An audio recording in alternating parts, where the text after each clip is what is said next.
Let's just jump into it. Here we go. It's like jumping in the water, in the cold water for it. No preparation. Just close your eyes. Get it over with. Yeah, like a plaster. How do you say that in English? Plaster. Like a Band-Aid. A Band-Aid. Just rip it off. Isn't Band-Aid a brand? It is, but it's like most things in the U.S. like Xerox and stuff like that. Yeah, or a Kleenex. Kleenex. Give me a Kleenex or Saran Wrap. I think that used to be. Is Saran, was that a brand name, and then it became generic, or is Saran Wrap generic? Because I think the generic term is Cling Wrap. What else is there? WD-40? WD-40, yeah. Viagra? Viagra is a brand name as well, Viagra's right? a brand for sure. Huh. Here we go. The more you know. Mm-hmm. Post-it notes, that was a brand name, but that's kind of like the only... Post-it was a brand? Yeah, Post-it was the name that 3M gave that. They actually were experimenting with a glue, and they found a glue that was way too weak. They were like, this glue really sucks. And then later they were like, oh, we could use it to make something that doesn't stick very well, that you could just like put some paper on something and then pull it off. So that's how they made Post-it notes. Interesting. So it's one of those, it's really like a life lesson, you know, even if you fail at something, you can still use it for something. That's how plastics came about too. It was like finding a use for the waste product of oil refining. Wow. And that's pretty useful. So, yeah, back at it. Another episode of Unfiltered Copenhagen. No need for introductions this time. No, I'm still thinking about it. I guess when you take a shit, you can use it as fertilizer as well, you know? Think about other good uses of wasteful. Yeah, of byproducts, so to say. Oh, speaking of taking a shit, did you listen to the episode 1000 of the Joe Rogan podcast with Joey Diaz? Yes, I did. From like around minute 35 until 53 had me just rolling. I was listening to it in the office the other day, and I was almost crying laughing at one point. Especially when Joey was talking about the girl when he was doing the comedy in like Nashville or Knoxville. I don't know where he was at, but oh man, that whole block of time, that's like 20 or 30 minutes of my life that I could relive a few times. That's a recommendation right there. Yeah. Even the timestamp on recommendations. Now before I forget, a friend of mine has a podcast as well. Yeah. And you met him. It's him and two of his friends, I guess. So it's three guys. I don't want to give any false information, but I think it's like three family men who play video games basically, and they make a podcast every week. They make a podcast about a different game that they choose. I think every week there's a different one hosting.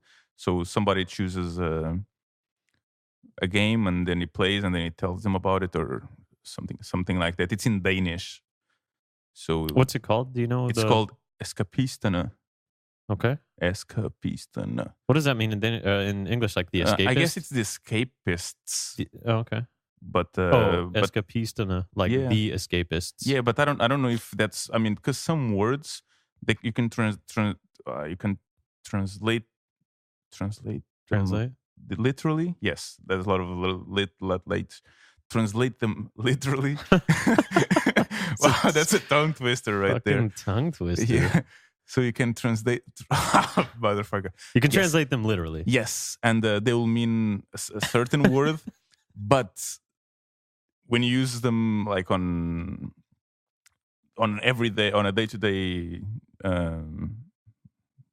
conversation, they might mean something slightly different. Still with that represents the same meaning, but just a different word. So maybe it could be the fleeing ones. I don't know, you know? Yeah, well, I think when we talked with him, what's his name? I feel bad. I don't remember his name. Jimmy. Jim. Oh, that's right, Jimmy. I'm so bad with names. When we talked to him, I think he also kind of mentioned, like, I mean, they're older family guys now, and they were probably like really big gamers like their whole life, and now they probably don't have as much time. So doing the podcast is kind of an excuse to be able to like tell the wife, "Oh, hey, I got to play this game. We gotta do a review for the podcast."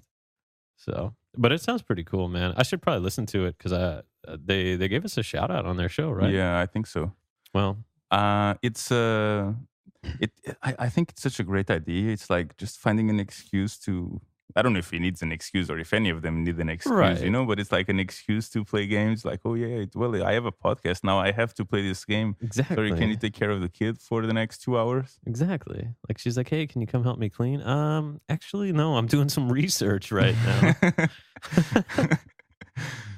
But that's pretty cool.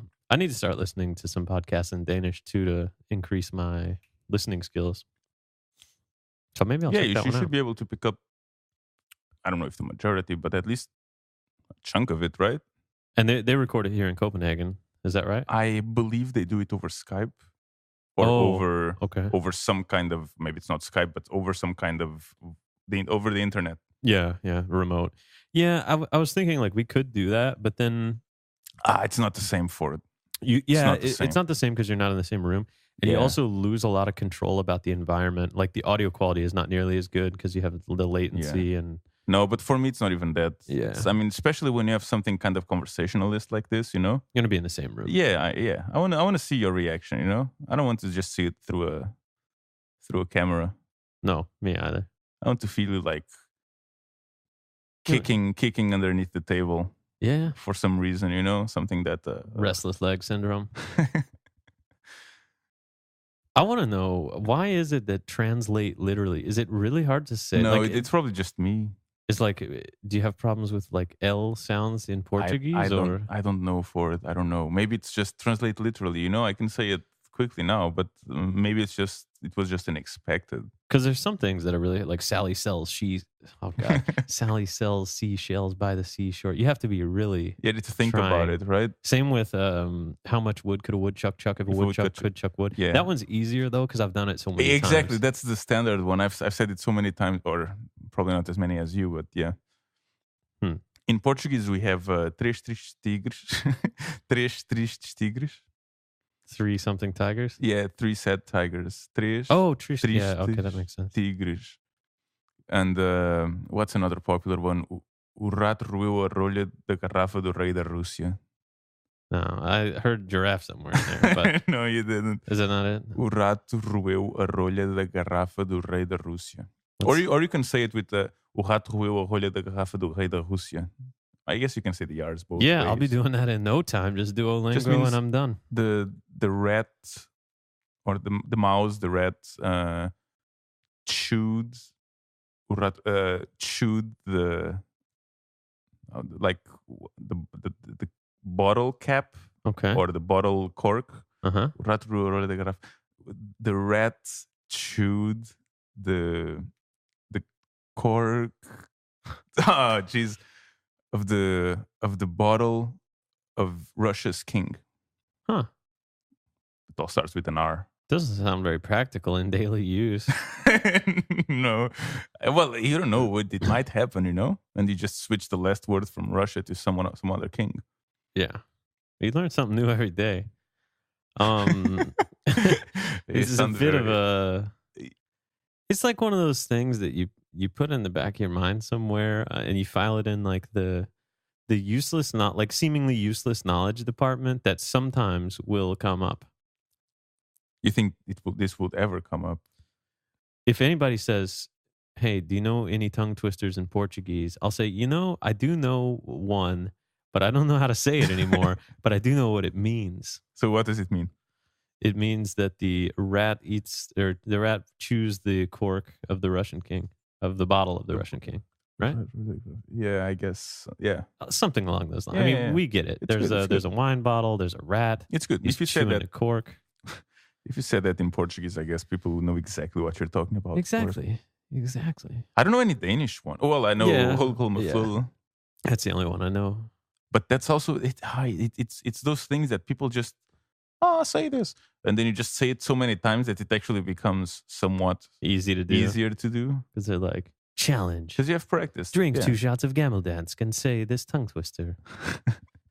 Have you ever drank 2 shots of Gameldansk? Oh yeah. Unfortunately, I do enjoy it. Oh no, it's worse than Jägermeister. I would much rather have 2 Oh. shots of Jägermeister I than don't- 2 I don't- shots I of don't know. Gameldansk. To be honest, I don't know.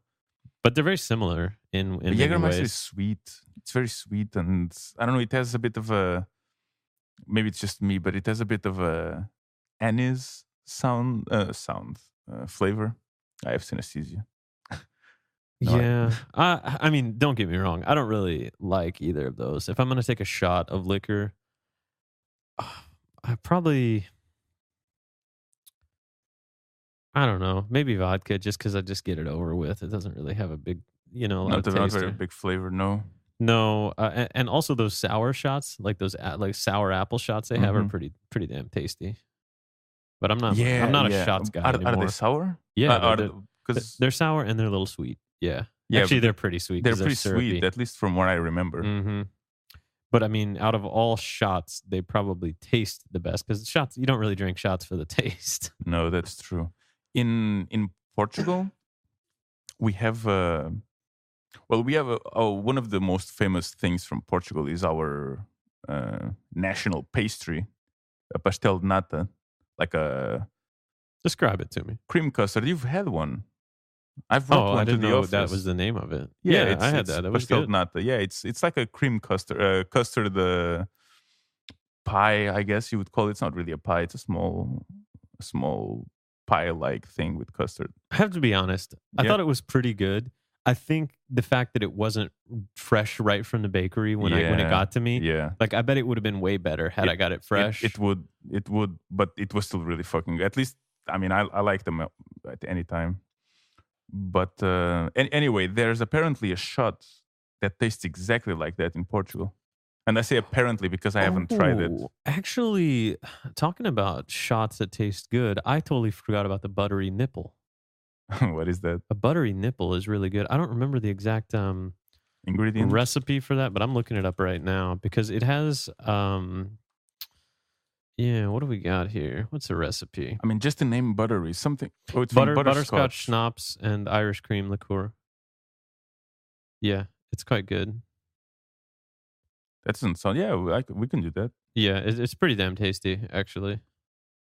What's butterscotch snaps? It's schnapps that tastes like butterscotch. Have you ever had one of those I little don't think I um know what butterscotch is. do you know the Werther's candies? It looks, it's like a little The small caramel. Yeah, it's kind of Oh, like a caramel. Yeah, yeah, but yeah. it's actually a butterscotch. It's not a caramel flavor. It's similar to caramel. Oh, that sounds good. Yeah, yeah, it's pretty good actually. That sounds pretty good. That's actually probably the best shot if you're talking about taste wise, I think. Preparation time 3 minutes. The fucking amateur. Um yeah. I don't know. I was thinking about we missed Yeah, you want to talk about something there that was we an forgot article I last wanted to week. talk about last week Go that on for it. that we didn't have time, or yeah, that we Just kind of skip it skipped for some reason. Yeah, go on for it. Anyways, architects are proposing an artificial island alternative to the Copenhagen Harbor tunnel link. This is a plan to build up like an artificial island between, I guess, Refshalun and Nordhavn. And it's supposed to be, they want to plan it to be 550,000 square meters in the harbor. And then it's like an alternative to the long term harbor tunnel project, which is a route that they are consider necessary to build to address like the traffic issue in the city center. So this would connect from like the top of Refshalun to Nordhavn and give traffic an alternate route instead of having to go down like Amagerbrogel and Uestal Yeah, Boulevard. it would be easier to go to Ama from if you come from Well, it the would give you- northern or eastern part. Yeah, it would give you another option to get to Ama or down into Christiania and stuff like that. I think it's pretty cool because if they're going to build a tunnel anyway, I mean, building a tunnel in the middle of the earth means you have to, I guess, put a lot of dirt there anyway, or it's a lot of work that has to be done.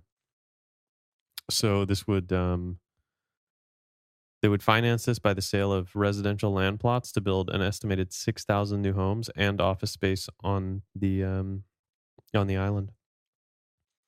I didn't even know about that tunnel idea that they had. I didn't either. Why did you like this so much? Just because it's cool to build an island, or Well, because I mean, the amount of space here is limited, right? Hmm. And I think pretty much all the northern and western areas are gone. You see a lot of construction down here on Ama because it seems to be like the last place to Yeah. really expand to because Hmm. it's been so undesirable for so many years because it's still known as like the shit island because The of garbage. Yeah. being a dump for many years. So, I mean, I like it out here. It's not like right now, it's very quiet and like suburban almost and like family life. You don't, there's not like a lot of excitement or culture around here. But at the same time, it's a pretty nice place to live if like you're a young couple that has a kid or, yeah, if you just want to get a little bit out of the hustle and bustle. But I mean, what are your other options? I think it's cool because if they're going to need to build this tunnel anyway, I think the other thing it mentions is this is going to be a excuse me. This is also going to be like a flood barrier because as climate change continues to happen, I guess this is going to be necessary to prevent like a bunch of water from coming in and causing like storm surge or something like that. That's an interesting question. So, I mean, with global warming, one of the fears Climate or one of change. the consequences is the rising sea levels. Hmm. So, how? I mean, building an island seems a little bit like this might be gone in like I don't know, 50 years or. No, but if they build, well, I mean, they can project at least a few hundred years into the future, as far as I know. And I think if they build it high enough and they account for that, what they can do is like raise um they can just prevent additional water from coming in. Like they can basically dam off an area inside to keep the water level artificially lower, as far as I know. Damn, literally. Literally. Speaking of that, did you see that I think it was Puerto Rico like got completely evacuated I or they called for an evacuation because a really big dam there was basically completely collapsed. I saw a video of like the water dumping out of the spillway and all that stuff. no, I didn't. I mean, I heard that Puerto Rico was a bit in shambles as well, like a No lot of power. those Caribbean, like some of those Caribbean islands, kind of fucked because of what was it, Irma or? Well, there was Irma, Jose, and now I think Maria. There was like 3 or 4 storm systems that just came one after the other and just started fucking shit up there. And that sucks.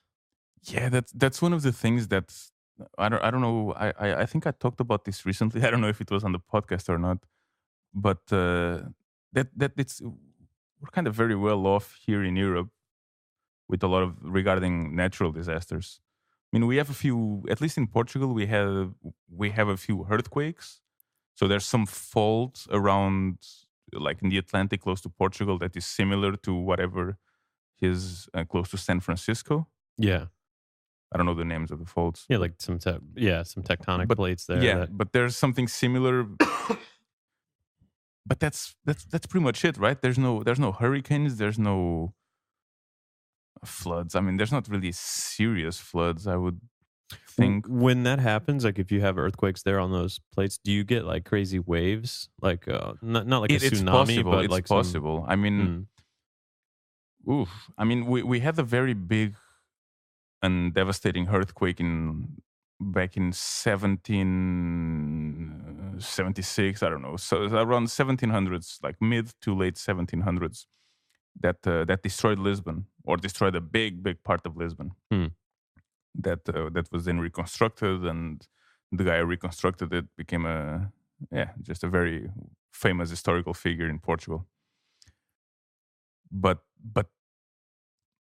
I don't know any stories about tsunamis or big waves. Huh. I was I just wondering because you know when you have well, you already have the conditions there to have like the biggest waves in the world. Where Mhm. is it? What? Nazaré, Hmm. yeah.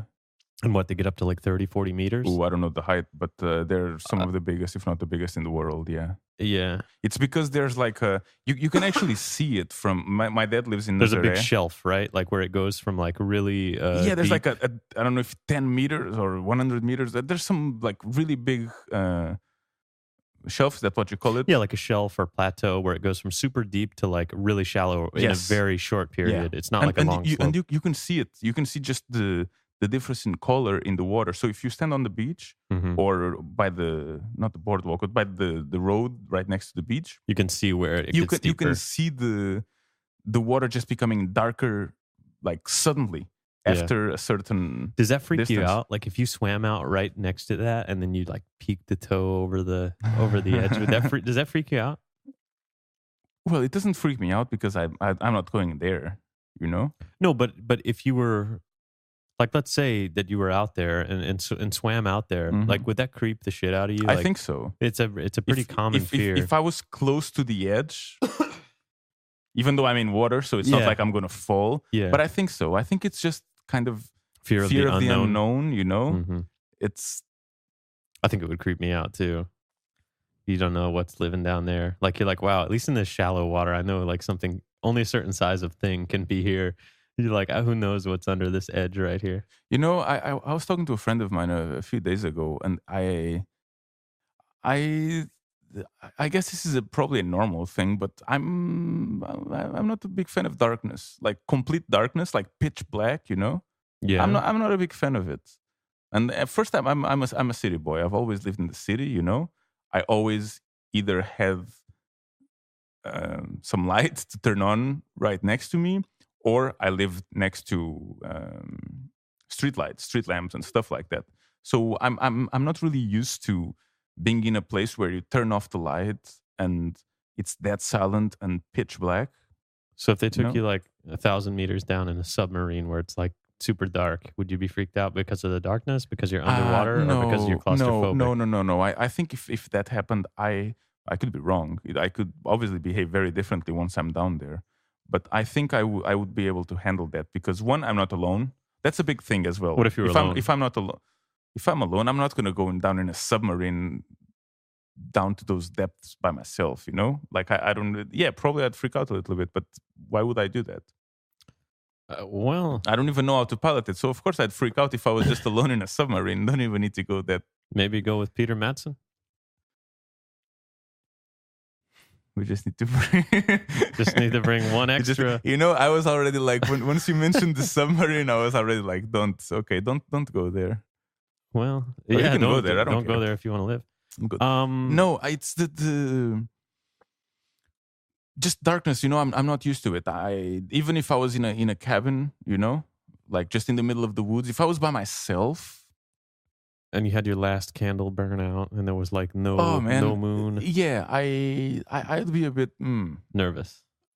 Yeah, like if I had no source of light at all, like no phone, no candle, no anything, you know. And it was pitch black. Yeah, even though I was inside and I'm like, okay, I just need to go to sleep and tomorrow is a new day and the sun will come back up. What if you started to hear, like, weird noises? Oh, Like, I'm sure I would start. scratching on a roof, or I'm sure I'd start listening to stuff even if it wasn't real.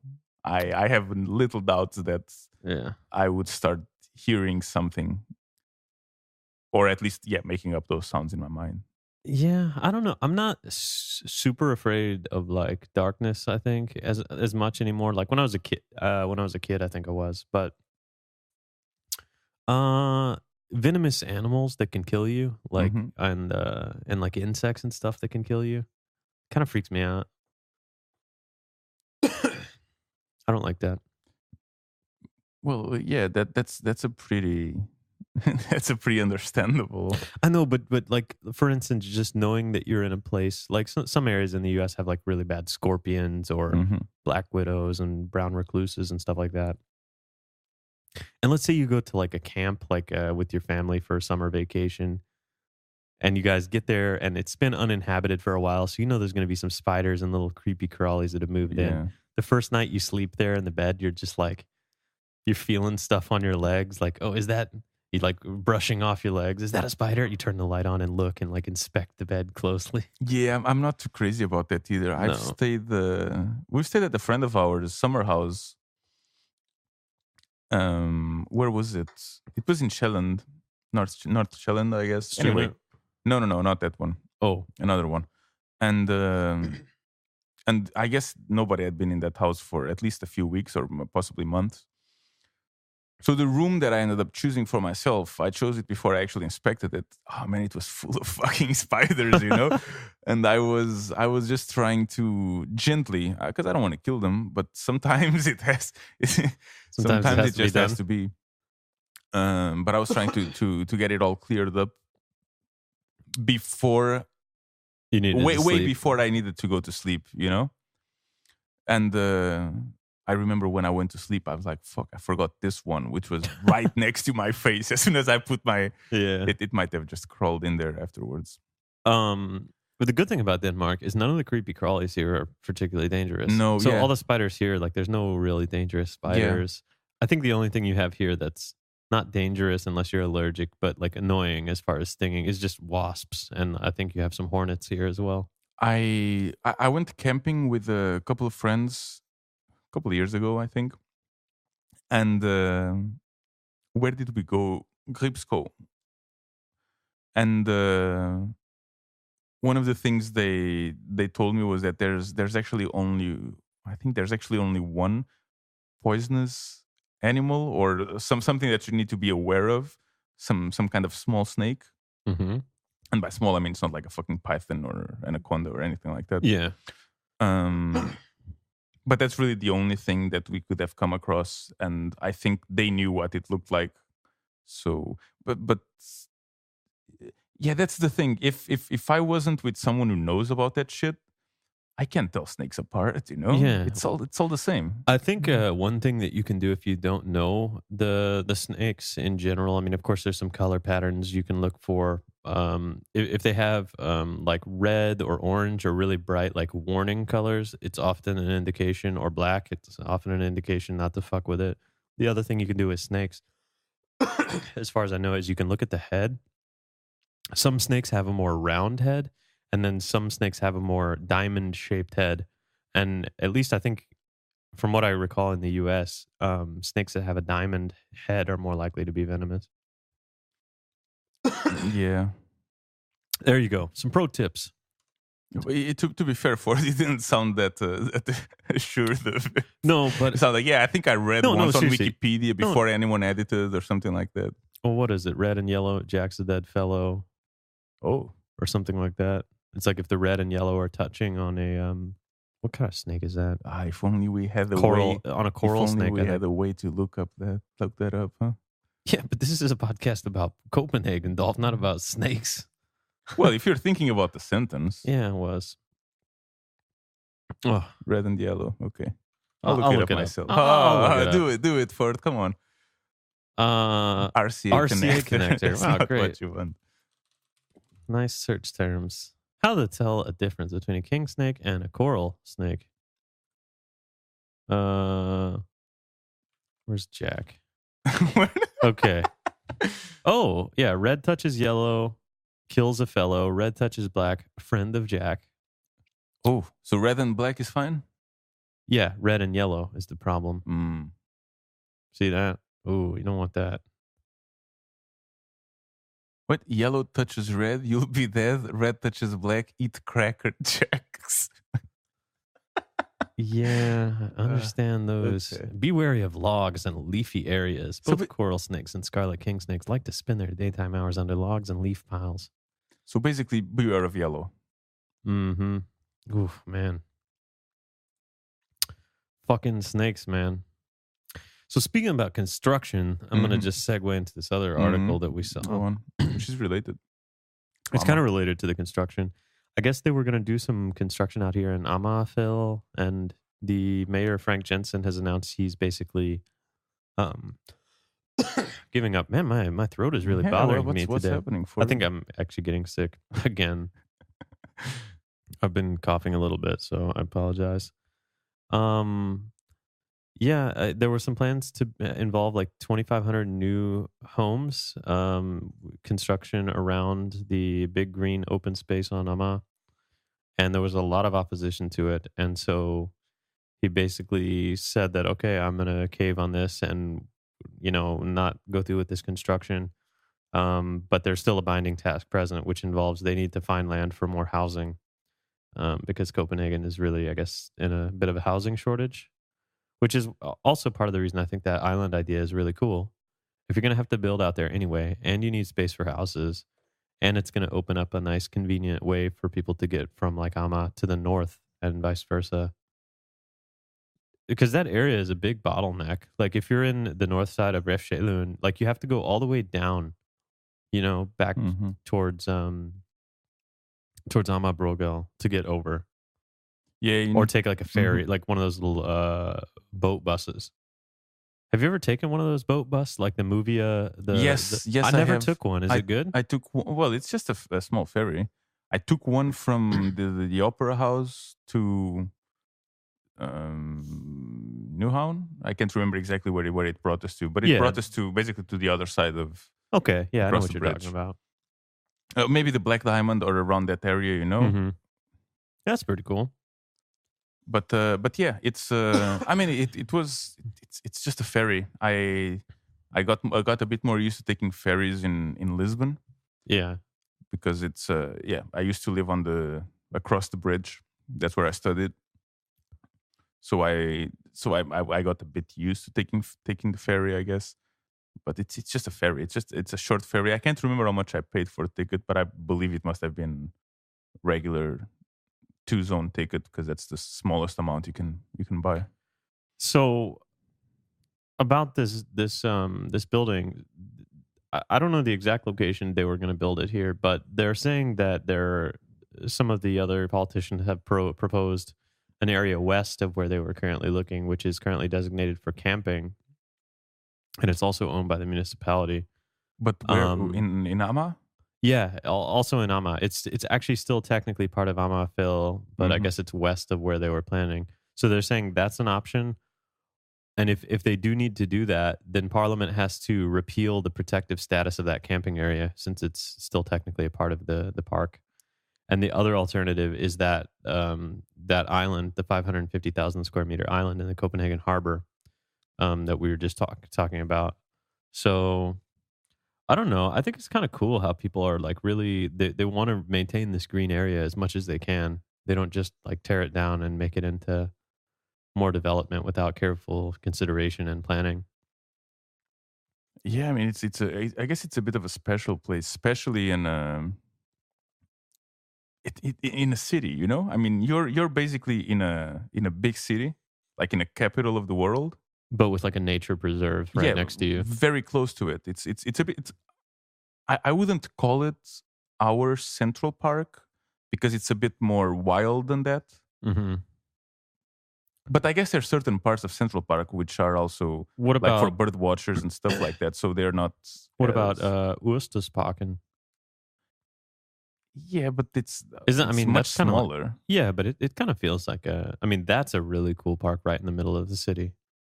It is, but it's much smaller. I guess that's why the other one is a forest, Mm. I don't know. or is it Sko is forest? What's Amafel?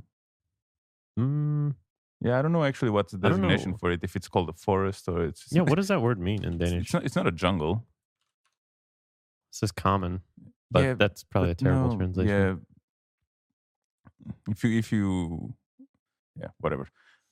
It's a forest. I'll call it a forest. I guess there are certain parts there without many trees. So Yeah, it's can you still have a forest when no, you not have really. I don't think it's completely forested. There's some tree heavy areas, but it's also a lot of open ground. sounds like a natural Preserve. preserve. That's the word. There you And go. it's not a preserve anymore if it's I would live not on this preserved. island. If they built some new buildings, if they went through with this island, I would live there. Look at the location; it's perfect. It's right. It's like you're within Yeah, like 10-minute bicycle ride to Christiania. 10-minute bike to Christiania, 10-minute bike right into the city. You're like on the water. You got a nice view. You're not really 10 minutes from the city, but Uh, 15, okay. 20 maybe. It depends where in the city. I mean, to Österbo, yeah. You're clearly very, very close to Österbo. Hmm. Yeah, maybe you're right. I don't know. Well, I probably wouldn't like to live there, but I'm a bit picky. But I mean, Yeah. it's Man, I'm gonna have you read some of whatever these works. these next articles. I'm feeling like I got a frog in my throat. Whatever works. Yeah, I Um, mean, it's I guess it's best. It's better than than destroying parts of Amafel. Yeah, I don't have much of an opinion, or generally speaking, I think it's a shame to get rid of areas like this, like Hmm. Amafel. You Yeah. know, it's a bit special, and there's a lot of. I have a friend who's like on my Facebook feed. I have a friend who's friends with someone who's actually campaigning against this, you know, Yeah. or for the forest. So I end up seeing a lot of these things, and I get a very skewed perception of it because I only see one of the sides, which is preserve the forest. We should not destroy this very special place with all these birds and all these plants and all that. But I understand, you know. I think so too. I mean, the big problem or the risk that you run, I think, is the slippery slope of once you say, okay, well, we really don't want to let you build, but okay, you can build something here. Oh, Then like in a few years, the next time, hey, we need yeah, something to build. It's like, well, I guess we'll just do what we did last time and take another chunk out of this until it's all gone. yeah. If you don't have a hard like a line in the sand where you say, look, we really are not going to allow you to build here, you slowly get chipped away and then you don't really have the park anymore. So There is a problem with housing in yeah, Copenhagen. absolutely. It's It's expensive here. It's it's hard to so get difficult. here. It's very difficult to get something close, and it's not usually very affordable They can charge because whatever there's they not want because much. people will Yeah, still pay for it. but I don't know what the solution to that is. Either less people or more houses. Okay, less people. What do you suggest for? Uh, you could build a wall. Okay, where would you build a wall if you could build a wall? I don't know. Who would you leave like Hoytastrup and the Albertslund and Yeah, leave Glostrup those out. out, Leave or those would you out. would you leave like Husum and the ones at north, or I don't know. I don't know where I'd build it. I mean, it's easy enough to say just build a wall. It's the actual implementation details that what are if the always a wall pain was in the right ass. after Krasnodar and just leave all of Ama out? Uh, That doesn't, that doesn't sound so appealing well, we anymore, need huh? to move, so let me move first before we do that. Um, Yeah. Well, yeah. Speaking of that, I mean, we'll be looking for a place to live pretty soon, within the next 6 months or something. does your rent Yeah, our lease is up up? in sometime next year, so we got to be out of here by then. You can't renew it, or you don't want to renew No, it? I think the owner is at the point where he wants to either sell the place or do something else with it, and Hmm. yeah, I mean, we'd like to find something else too. Like, I really like this place, but at the same time, I think we can get something very similar that's maybe in a little better location or maybe cheaper. But you've actually been looking for a long chunk of time, right? I mean, maybe not very actively because you didn't have the need, the urgent need to move, but Yeah, the problem is still that we're not 100%. Like, I would rather buy something, mm, but I mean, the market is, of course, like super all time high again. It's not really the greatest time to buy unless, yeah, I mean, because at some point in the short term, it will probably go lower. But I mean, you can't really time the market. And I imagine in 50 years, people are still going to want to live in Copenhagen unless it's completely underwater or destroyed by like nuclear war. So I think long term, even if you bought now, it'd still be a good investment. But if you had to sell in, let's say, 5 or 7 years, like you might take a big haircut. mm, But we want to buy. I'm not really sure how the bank loan will work since we're not a EU citizen and we don't have permanent residence yet. And yeah, like I don't think they're inclined to lend you like a couple million crowns if you could just leave, So I don't know how it we works. might have some more difficulty. So we might have to lease or rent for a while more. And I hate moving, man. Moving is the worst. Yeah, I. It's a hassle. It's a fucking But hassle. do you hate the moving part, or do you hate the finding the apartment Both. I mean, part, or finding the apartment is not too bad at all the planning and financial stuff around that and the scheduling of, okay, we need to be out by this date. So that means we need to pack by this date. hmm It's mainly just the packing everything and the interruption to your daily life that I don't like. yeah. Because for that several week period before you move and during the move, and even when you're in the new place getting set up, you just got a bunch of shit in boxes. You can't find what you need. You might have lost or broken some stuff during the move. I'll always hire movers now. I'll never do like I've Yeah, done many moves by myself. yeah. Man, honestly, I'll pack all the shit up and put it in boxes, but I'm having movers come in No, and do it's it because they so have the dollies, they have the truck, they do this for a living. They know the most efficient way to come in there and get all your shit into a truck in 1 or 2 hours.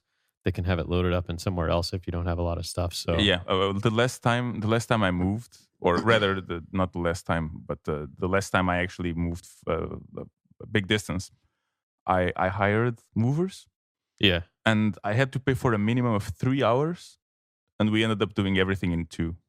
still, Yeah. it's Oh, 100 it was worth it. It was worth. completely worth it. Yeah, yeah. Yeah. I If you it- did it by yourself, you would have taken like 20 hours, like or something, you know? yeah, and it's the whole like, oh, okay, let me try to save some money. I'll just ask a friend of mine with a car or Oh, a truck, and then we do like 5 trips or don't be something. that guy. Oh, geez, no, not The anymore. worst part is Not anymore. I used to have a truck, so people would ask me, "Hey, can you help me move?" Oh fuck. I don't think I'll ever own a truck again if I get another vehicle. Gotta help people out with it all the time. Did you ever drive around with people partying on the back of the truck? Yeah, I got pulled over one time. Really? Actually, yeah, I was driving from a bar. Everybody was pretty drunk, and Including the driver? no, I was a designated driver, and I was driving. There was like 8 people in the back of my truck, just whatever. And a cop pulled us over, like to just be like, "Hey, what the hell are you doing?" He didn't do anything. Like we didn't get a ticket or anything. He was just like, "You guys need to settle down a little bit. You guys are too rowdy." But yeah, Okay, that was a bit. I was expecting. it's a little some more. underwhelming. I mean, Yeah, I was it's not one of expecting- my better stories, but Yeah, I guess if it was, I would have already heard about it. yeah, But it's something you see on I don't know, at least American movies. I don't know if maybe older American movies like from the 70s. There's this like bunch of kids in the back high of the school truck kids or drinking something because they beers. can drive already in high school, so they Yeah, drive around. I don't know. just do stupid Doing shit. shit, Yeah, do yeah. stupid shit. Like take their truck out in the middle of a big ass field and just tear up mud and just drive it around hills, crash into shit. What is it they do on? I think it's on Dazed and Confused. They drive with a baseball bat and they just hit mailboxes. Yeah, just typical teenager stuff. Jeez, Just destroy that's- some property. There Or you go. throw eggs or whatever it was. It's a Yeah. good movie, Dazed and Confused. Have you seen it? Dazed and Confused? Yeah, I have. Oh, it's such a good movie. It's one of my favorite movies ever. Is it? Yes. There you go. Don't miss it. Watch it. If you never heard of it, watch it. That's all I have to say. I don't want to Have spoil you it. caught up on your watch list of anything? No, I told you haven't. to watch? I haven't watched movies. Did you for- watch the recording 50s style video? No, not yet. That was yesterday. Yeah. No, It's not pretty yet. good, man. Not yet. It's like I watched, I think the video is like 35, 40 minutes. I watched like almost 90% of it. Like at 33, 34, I was like, okay, I got it. But is it like a documentary, or does it actually teach you how to record your own music, make it sound like 50s? So the ish? video we're talking about is called Recording 50s Style. It's on Sound's YouTube, and they're basically a magazine that deals in like audio production and music making, recording, and all that. The video, they go out to this studio that's in the UK, and they've basically, this guy had a dream to basically set up a recording studio. He was playing music at the time that I guess was kind of like rockabilly or like honky tonk or like Elvis style stuff, that 50s kind of sound. Yeah. And they were recording it in a lot of studios that had all this new digital stuff, and everything was moving over towards like Pro Tools and mics that were like really pristine. And he was like, it's not capturing the kind of sound that I want for this music. Like it doesn't sound anything like what the old recordings sounded like. So he built a studio there, and it is like entirely with like 50s and really early 60s outboard gear and microphones. So they have like the RCA mics, like the RCA 44 is like the legendary one, which is a ribbon mic. They have a bunch of old school like Pultec EQs and old compressors and things like that. And then they record everything through these old mixing systems that take like 5 signals and put it into one, and then output it to like a tape machine. And they record all this shit on like reel-to-reel tape. And so they have to be really careful about the positioning of the mics. So basically what they do in this particular video, is they go there, they show you like all the gear, they show you the story behind it, and they have a band there that's recording, and they go through a few different scenarios where they record the entire band with just one microphone, and then they record the entire band with two microphones, 3 and 4, and kind of get a comparison of the sound and the way they have to do all the mic placement to avoid bleeding, because all these guys, like with drums, upright bass and guitar amp and everything, are all in the same room, and the vocalist as well. So there's no like isolated booths or like. Do you still do that nowadays? Having everybody in the same room, or you just separate everybody? It depends on the sound you're going for and the space that you're in, and yeah, a lot of factors. You can still record a whole band with one mic, but you're gonna lose the ability to do a lot of shaping and have separation. And maybe if you want a lot of bass from the kick drum, well, that's gonna bass up everything. Mm-hmm. So not really anymore. Nowadays, everything is like the vocal is completely isolated, and there's no spill from any other instruments. The guitars are usually direct in and on their own track, so they can be reamped later with like software plugins. And the drums are often, instead of captured with just one overhead like mic over the drum kit or two overheads, now there's like two overheads, a mic inside the kick drum, a mic outside the kick drum, a mic on the snare drum, a mic, the overheads capturing the cymbals and hi-hats. So you might have anywhere from like 4 to 12 microphones on the drum set now, and everything is really isolated and crisp. So you can say, okay, I want to take a little bit of top end out of that hat, or I want to compress this particular sound. Well, I don't know. I just thought it was really cool, man, to see all that gear. And the owner is like, speaks with a British accent, but he's wearing like an old kind of like cowboy style shirt. Like he's what I would imagine an Elvis impersonator. Like he lives that kind of life. Yeah. And the whole studio is like, has all this Americana type shit in there. Like it looks like you traveled back to the 50s in an American recording studio. It's crazy.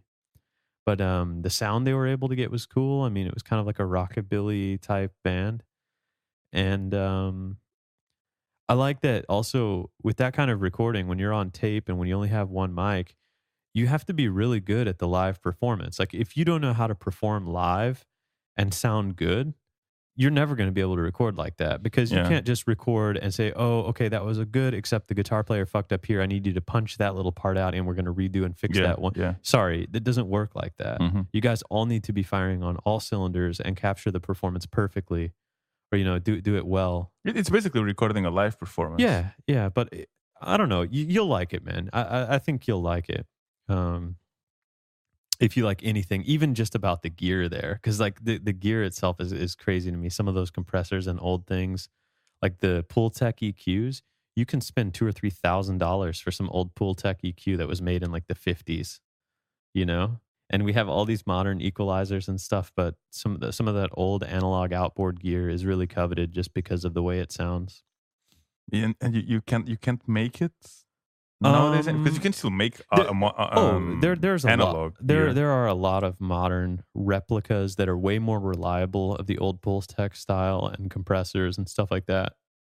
There's no doubt that you could get something that is maybe technically better, has better signal to noise ratio, lower noise floor, and more reliable, because all that gear that's old, you have to fix that shit all the time, you know. But it doesn't change the fact that those old ones are still, there's buyers out there that'll pay a lot for them. So, and it's not just some kind of museum piece. They actually use it. Yeah, they use it. I mean, I think they spent 3 or 4 years building the studio, and then they spent another couple of years trying to get it running smoothly, because with all that old gear and you're doing tapes, and I mean, you really need to make sure all the gear is in good working condition and making sure it's repaired, and then getting parts for all that shit is a pain in the ass because it's old. And then you need to make sure it all works together properly. And then, I don't know. Then labor of love for it. It is, man. I think it would be really cool to hear like a modern style of music recorded in that way, like in a 50s way. Yeah. Like have a hip hop artist come in there and just record like a rap song, like on reel-to-reel tape with that old 50s RCA and shit like that. Like have them have a live drummer. Like, have you ever heard some of the hip-hop tracks that Travis Barker has done drums on? No. Because most all of it is done with like machines and drum machines now. But The Beastie Boys, they did at least one album that it some was live all drums. instruments, Yeah. all recorded instruments. The Game had a single on one of his records, or a song on one of his records where Travis Barker, who did Travis Barker Who's play that? for? Like Blink 182 or Oh, okay, yeah. I don't remember. Is that right? That might not be Yeah, right. I think it is. I think it is. There is at least a guy called Travis in Blink 182. Yeah, he was the drummer for Blink 182. Anyways, he did like some really badass hip hop drums for like a with like a live drum set for one of the Game tracks. And I just think it would be cool to have somebody go in there like that with the drummer and maybe a synth or something, and just record the synth through those old mics, like Mhm. through a cabinet or something, like an amplifier in there. Could be cool. Why? Why is well? I might be wrong here because I'm not very knowledgeable about hip hop. But why is there not more hip hop with live instruments? As a okay, well, like I know it kind of started with drum machines because they were cheap, and yeah, it comes from people who didn't have much money to just I think the trend in hip hop has been like when it first started, it was more grungy and dingy. So you had like the old Wu Tang stuff and things that were like, they would take a sampler that was only capable of like 12-bit and yeah, just some grungy, choppy sounding Mhm. samples that were really low passed and it just sounded dirty, Yeah, and had been taken off of analog with a dusty ass yeah. record and a shitty needle. And I think there's been this move towards like more overproduced, perfect sounding stuff, which you also see in pop.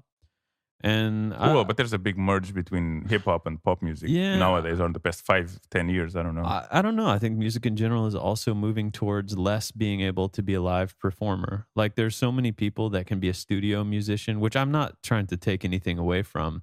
But like if you put their band in this 50s recording Hmm. studio, they surely couldn't get it in the first 10 takes because they probably just aren't skilled enough at performing live. Whereas they might be great if, one person goes in, the drummer lays his drum down, drum line down, and then somebody comes after with the guitar, lays the guitar over it, and after how many ever takes and punch ins and all that, they have like a perfect sounding guitar track. But there's I guess been a move away from live performing more towards like producing it in an almost artificial way. And uh, But those people still perform live. sure, with backing tracks and everything as well. Okay. You know what I mean? Like But yeah. like in the 50s and 60s, people's fucking played real music Well, because there was no cheating. There kind was really no kind cheating. of. I mean, on Sergeant Pepper, I think it was on Sergeant Pepper's. The Beatles actually had so many studio. I don't want to call it gimmicks, maybe more like trickery or stuff like that. That you wouldn't really perform that live. Sure. Like experimentation. Let's just call it that. And Right, that's but already after they had stopped performing live in the first place. I mean, look back in 50s and 60s and look at all that Muscle Shoals music and No, shit like yeah, that. Like they sure, played that stuff live. sure. But nowadays, I mean, nowadays with the internet and with all the piracy, I hate that term. With basically people who don't buy music anymore, they just listen to it online.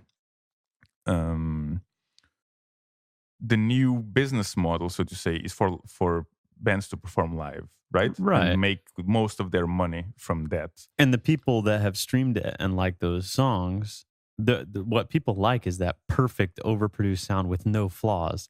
If they go see somebody live and the vocal doesn't sound nearly as good or it doesn't sound as good, then they feel cheated. You think so? Yeah, they're like, this should sound a lot better, which is why a lot of people rely on backing tracks. Okay, that's interesting. So you think like all those people at Smookfest?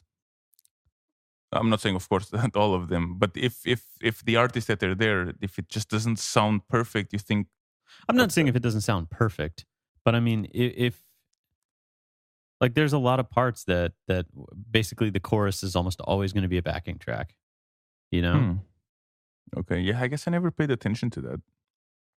Yeah, I never really paid attention to what is Because the being artist performed doesn't the live and artist what is not. doesn't want to put on a bad show, you know? Like the artist that wants people to be entertained. And people will be entertained if you put on a backing track and it seems like the person is singing whatever they're singing. As long as they don't know, don't know won't hurt them. But if you try to perform and you fuck up and you do like a bad show, you're never going to hear the end of it. You know, have you seen, remember there's been some comments when people come to Denmark and people just write really honest reviews that are super critical of certain artists that have come here, like that have just put on such a shitty show. There was a big there was some controversy many years ago. I think I was still living in Portugal, and Britney Spears, I believe, gave a concert there, Yeah. and she wasn't really singing. No, of course not. She was just dancing, and then the singing was all playback. I mean, she was Yeah. moving her mouth, but Yeah. it was all playback. It was all just recorded probably from the album. Yeah. And a lot of people just like, what the fuck is this? I didn't pay for this. You know, I paid to see her perform, blah, blah, blah, blah. But you're actually saying the opposite. You're saying that people actually prefer that than... Well, like I said, if people know that it's a backing track, for instance, like if something goes wrong with the backing track and then it's gone and then like there's no sound because the person isn't singing or they're way out of tune, everybody will be upset. But by the same token, if there is no backing track and the person can't really perform to a standard that's at least like 80% close to what they've done on the album, which can be really hard because think about it. You recorded that album chorus in the perfect conditions. You probably did it 150 times to get it right. There's probably a huge vocal chain on the vocal to compress it and limit it and auto-tune it and all these things because just face it, like it's hard to get that perfect capture, but that's the sound they're looking for. Mm-hmm. And since what you've been listening to the whole time is this overly perfect version, it's unreasonable to think that live with all the other factors in play that they're going to be able to perform it that perfectly. So a lot of times people will be really disappointed when they hear what the artist actually sounds like without all that huge vocal chain and effects. And some of them can't be done very well live, or maybe some of those plugins crash live and stuff. So I don't know. There's been a lot of like nightmare stories with people that are using backing tracks or auto tune and then it fails in the middle of the show and people are like, what the fuck? This isn't what I paid for.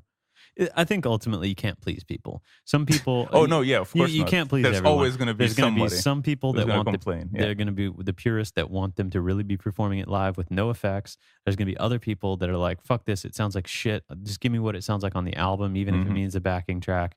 And then there's people probably in between. I like it. I prefer when it sounds different. I prefer if it sounds a little different, and I like also mistakes. A as small well mistake, a small mistake. Well, sure, lets me know that the person up there is actually doing something instead of just like nodding their head. I think, like especially with electronic music sets, like it's so easy now for you to basically pre-record and pre-automate and pre-do everything, and put a USB stick in a CDJ and hit play, and then it seems like you're doing all that shit you did before, but you're not. Yeah.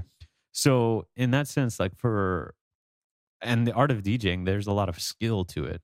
It's not to say that there's not skill in also doing it beforehand and preparing it because you had to do it at one point originally, but it does lose some of the, I don't know, some of the appeal or like the mystery. Like, you know, when somebody's really good at what they do, you just want to see them be really good at what they do, even if it means a small mistake.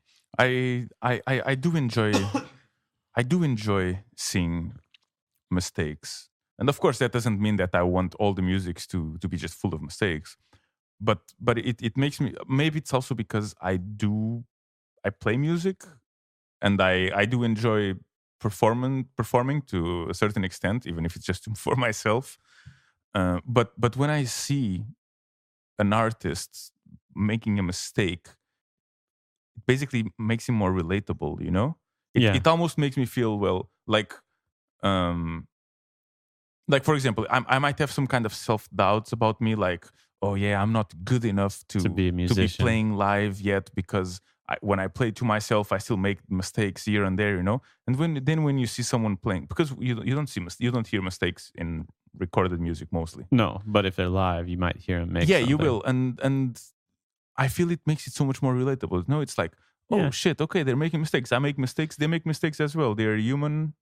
And like and then when you see it in context, they make a small mistake and nobody really notices. Yeah, or but you cares. know it. But you know because you love the music or whatever. Or for instance, I bet they are hypercritical about it. They're like, "Fuck, I messed up there." Like, you know what I mean? Like nobody really cares that much, but it's always you who's the most critical of yourself. Oh, dude, I've already noticed that because I every once in a while I record myself just on my phone, so nothing fancy, Yeah. but just on my phone. I've already noticed me recording myself and noticing mistakes that I was making, small mistakes. Yeah. And then I listen to it later, maybe 1-2 weeks later, so out of context. Uh-huh. And at first listen, I wouldn't notice that mistake. Like if I was just listening Yeah. without focusing on the music, just Yeah. kind of like I'll put on some music in the background and listen to it Mhm. while you're, I don't know, browsing the internet. Like passive listening. Yeah, you don't notice them. I No. wouldn't notice them myself either. And that's very interesting because it's so easy for me in this case, which I assume is for anyone creating something of their own, to just being overly critical Mhm. to a lot of things that 99% of the people Won't notice. really wouldn't notice, regardless of them knowing music or not knowing music or whatever. But it's a fine line though, because there are certain things like I remember when we first started recording the podcast, like even some of our like unreleased episodes and stuff. I thought at the time, okay, the sound quality, like I felt was pretty good, or I Mm. felt like the vocal chain we had on there was pretty good. Mm-hmm. And I recently, I told you I went back and kind of touched up. I put like a more modern vocal chain on some of our older stuff and made sure the loudness was in the right compliance and everything. And I was like, damn, I was almost cringing, like, fuck, like I thought this sounded good because, now I know what it can sound like. Like the most recent, I don't know, 12 or 10 episodes, like Mm-hmm. they sound really clean. And I think about as good as they're going to be able to sound on the equipment we have and in the environment we're in. And they're like 90% of where I want to be. But those older ones, when I went back, I was just like cringing, like, holy shit, man. I was like, you can hear so much noise in this, or oh, the compression is too aggressive here. It's like pumping, and it's one of those things where you would say 90% of people might not notice, and in those cases, maybe they wouldn't.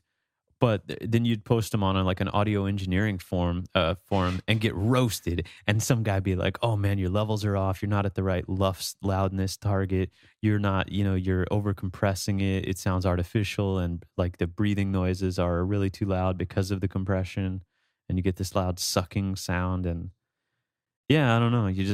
You grow and you get better, I guess.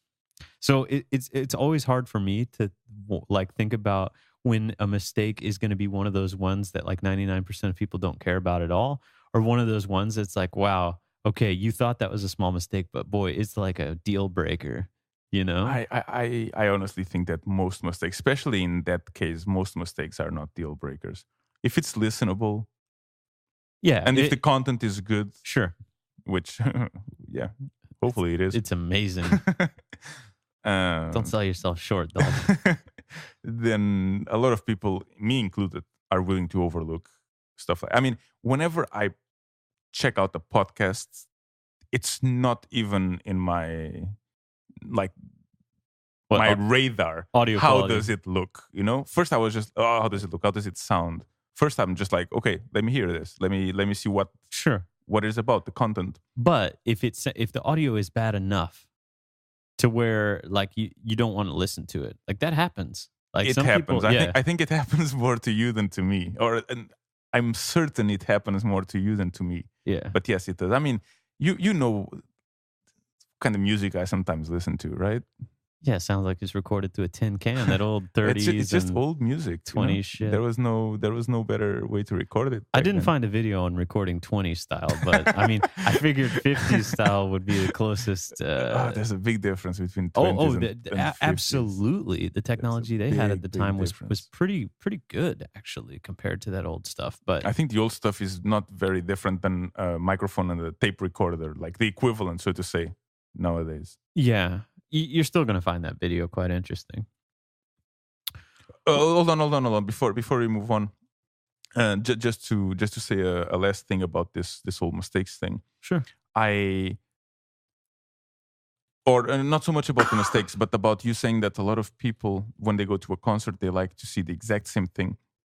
I actually find myself so many times trying to find alternate like demos of songs that I like, because I just want to hear the song, not in a live environment.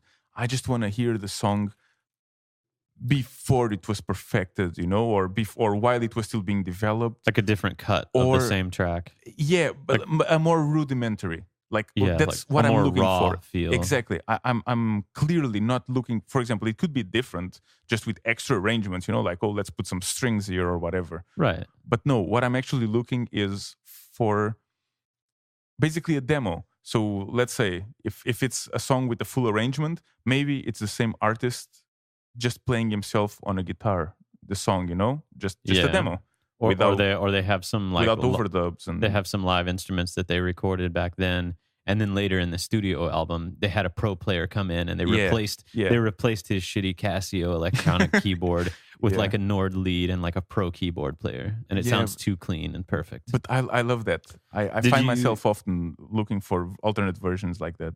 Earlier versions. Did you watch a bunch of the old like MTV Unplugged stuff? Like, I don't know if you remember when, like, I don't know, Kurt Cobain did some like acoustic shit with Nirvana. Everybody has watched the Nirvana one. Sure. I watched a few of them. The thing is, I guess when they were doing that, it was like late 80s, early 90s. And I don't really care about much of the music from that era. So I don't really care about much of the music that was recorded on MTV Unplugged. But had you... But the Nirvana one is amazing. Yeah, but for instance, had it been about music you had liked, like... Oh, for sure, I'd love it. That would have been the concept that you'd like. I would love it. Like a more raw version of the song. I would love... Well, yes. It's still a bit... It's still different because there's a difference between you listening to a song 9 months before it was recorded, or let's say 9 months after. Mm-hmm.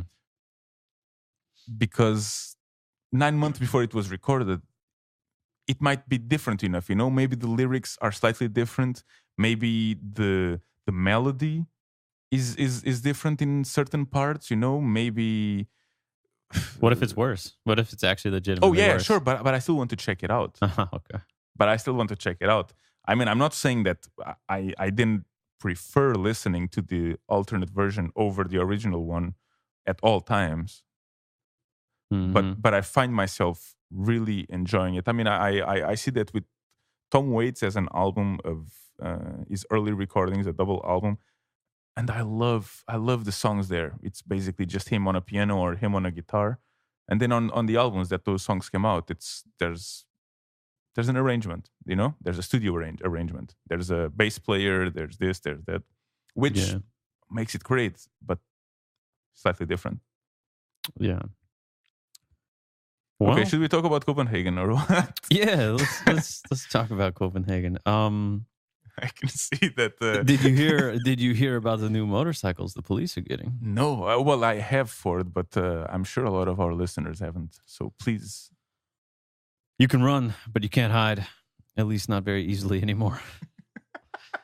Copenhagen police recently revealed it had obtained a new weapon in its conflict with the gangs. Off-road motorcycles. Dolph. They're getting some new BMW F700Gs. These bikes are capable on traveling on a variety of terrain, Rodolfo. Gravel, grass, keep saying my name. Pavements, even stairs. They're more versatile enough to maneuver through narrow passageways, gates, doors, and cycle barriers. Apparently, they got these because gangs were increasingly escaping them on like stolen scooters and mopeds, just taking them down dirt roads and other narrow passages that the police weren't able to navigate. That a car couldn't go through. Yeah, or the other bikes that they had, I guess maybe were not really comfortable over certain types of terrain. So apparently they've been using them a few weeks now. They say that they're really liking them. They've had a nice preventative impact, and they've already stopped a few stolen scooters and mopeds on the new motorcycles. They look pretty cool. They do. I would imagine though that riding a scooter you're a lot more a bike. You're a lot more vulnerable than if you're driving a car, like to shots and stuff like that. Of course, if someone's shooting at the police, they have a bigger problem than. Yeah, actually, I mean, I think if you're in a car or a bike, I mean, if you're shot through the glass, it basically doesn't really provide any protection at all. It does change the path of the bullet. You know how when you look through You know how when you look through water Mm-hmm. and then you push your finger through it, where you actually see is not really quite like the whole plane is shifted, so you're Mm-hmm. seeing like a different plane and your finger's in a Yeah, different place than you think it is. the light is deflected or The reflected or refraction or refracted. whatever. Yeah. And when you shoot through glass, like on an automobile, it has a similar effect on the bullet. It just Okay. changes like the flight pattern of it a little bit. So that actually sounds a bit dangerous, or maybe not. I don't know. Well, Because if shooting through glass is already an inherently shooting it in general is already an inherently dangerous activity. But yeah, what I'm getting at is if you're in a car and somebody's shooting at you, I wouldn't rely on the car to save you. No, yeah, and the car is a bigger target, so it's easier to hit the car than hit a bike, I And the guess. bike is more maneuverable, so if you start getting shot at, you might be able to get away much easier. But Yeah. I don't know. All right, I stand corrected for it. Anyways, I think it's hey, it seems like a natural progression. It's an arms race, right? Just Yeah, a different weapon. yeah. I don't know. They look a lot more maneuverable for sure than the ones I'm used to seeing. So Sure, it's like a cross country bike or something like that, but or not a cross country, like I'd love to those a bit like those not BMXs for It's bicycles, like a right? hybrid. It's kind of like a mix between a dirt bike and A a dirt city. bike, Yeah, yeah. yeah. It looks pretty fun to ride. I don't know how to ride a motorcycle, but I never rode one. Or I, I never driven. like I've driven a lot of four wheelers and three wheelers, which is, I mean, you're not on two wheels, so there's the balance stuff that's a little different. But Yeah, but you can ride a bike, a all bicycle. the clutch and the way the thing works is very similar. Mm-hmm. I'm just a little terrified of riding a bike, just because I think that it would be so much fun that I could easily get myself into trouble and like bite off a little bit more than I could chew, you Yeah, know? yeah. And also, yeah, you're pretty vulnerable to other cars. So driving a bike in Houston, while some people did it, man, I think you're crazy because people are so bad at driving and they don't check for bikes and they'll just run you over, man. And if you're in a bike and you get hit by a car, you're fucking done if you're at high speed. So, I'd like to drive a bike. yeah, Maybe one day. maybe I'm one like day. 50 years old, you know. I'll put it on my bucket list. You know, do this if I'm 70 and I haven't died yet. All right, let's try a bike ride. You think you're gonna Um, be dead by 70 I don't know. I hope with not. your lifestyle for it? My lifestyle is amazing. Eat a few fewer burgers and you'll live until 75. Those easy. burgers are gonna keep me going. Oh, by the way, I had a gasoline grill for the first time actually this week. Which location? The The original? new one. The Or new one. the new Okay. one. What did you think? I thought it was a great burger. I thought it was possibly the best fast food burger in Copenhagen. However, I didn't think it was that much better than Yo Burger, for example. So, for example, it's not going to replace it. You know, I can easily I can go to Yo Burger and not feel that I'm missing out because I'm not going to Gasoline Grill. No, I mean the Yo Burger is pretty good, but it is a different style of burger. The Yo Burger, the patties are more the smash burger style, where it's a thin patty that's cooked fully all the way through. Mhm. Whereas the Gasoline Grill is a thick patty that is a little bit rare. Like mine was a little not bloody, but there was some Yeah. red juice dripping out of it. Dude, the whole burger, it just felt like it melted in my mouth. I almost didn't have to chew it. It just melted in my mouth. That was amazing. Yeah. And I mentioned a few times, I get a little bit of heartburn or like reflux from the Yo burgers. And I really think it is because when they cook the burgers there, they cook them more well done. And the outside of the burger there gets a little more charred, like a little more blackened. Mm-hmm. And I think it's that blackened meat, first off, that has a higher potential to cause cancer. But it tastes so good. And it tastes pretty good going down, but it always gives me a little bit of like, yeah, like heartburn, like 5 or 6 hours after, slightly. It's not terrible. It's just it is noticeable, and for that reason, I prefer the thicker style, not fully cooked smash burger type Mhm. burgers, like the ones from Greasy Spoon and from Gasoline Grill. I think it's a better style of burger if you compare the two. Don't get me wrong. I think the Yo Burger is pretty good and very close. But if I had a preference, it would be for the Greasy Spoon or the Gasoline Grill. And I don't think that Gasoline Grill is really that much better than Greasy Spoon. I think they're both burgers are very similar. Yeah, but still, like one of them is a sit-down place, like a Right. restaurant, and Sure. the other one is a fast food burger. But you can get a burger to go at Greasy Spoon. You can walk in and have them make you want to take it to go. It might not Sure. be exactly as fast, but Yeah, but it's not exactly as fast, right? It's different. Even though they're both making burgers. did you get a double when you went to Gasoline No, Grill? I should have. Oh, well, you say I that. should have. I got the Dude, double. I left there and I was like, oh, I could eat another one. I got the easily. double there, and I always get a double since I get it without salad and everything. I need a little more. But I was not able to finish I know the double burger at but Gasoline Grill. I think I ate a bit more than you. Yeah, you're bulking. It's not bulking or not bulking. I mean, Okay, rate the Gasoline Grill burger on a scale of 1 to 10. on 1 to 10. Mhm.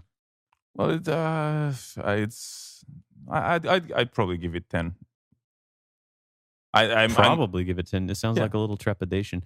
Well, I- it is because I'm willing to accept that I could find a burger that I'd be like, okay, this is better. So Mhm. if this is better, then Gasoline Grill becomes a 9. I give it a 9 But and a let's say half. I'd give it a 10. Okay, fine. I'll give it a 9.5. Well- Well, I'll give a 9 to I'll tell you why. your burger then. I'll tell you why I give the Gasoline Grill a 9.5. It would have been a 10 had they offered bacon. Oh, the okay, only thing that's, that burger needed for me was some bacon. They don't have bacon at all? No. Okay, I didn't even pay attention to that. I mean, that was the one thing missing from that burger that I felt could have taken it just a step higher. Mm. But it was, I mean, you know, if we're comparing burgers that none of them have bacon and bacon's not even an option, then Gasoline Grill is a 10. But in my mind, No, you can't have a burger without bacon. I mean, I don't think so. You can have a burger without bacon, but you cannot have a burger where you don't give the possibility of adding bacon. That's what I'm getting at. Is I don't understand for how good of a burger place they are that they don't even have bacon as an option. Maybe it's like an artist thing. You know, it's like this is the way we developed it. Yeah, how this is the dare way it you. is. You don't change our recipe. You can't compromise the taste of the beef Yeah. that we grind here. Yeah. with Next your thing you know, shitty they're asking bacon. for a gluten-free bread. You know, no Yeah. way.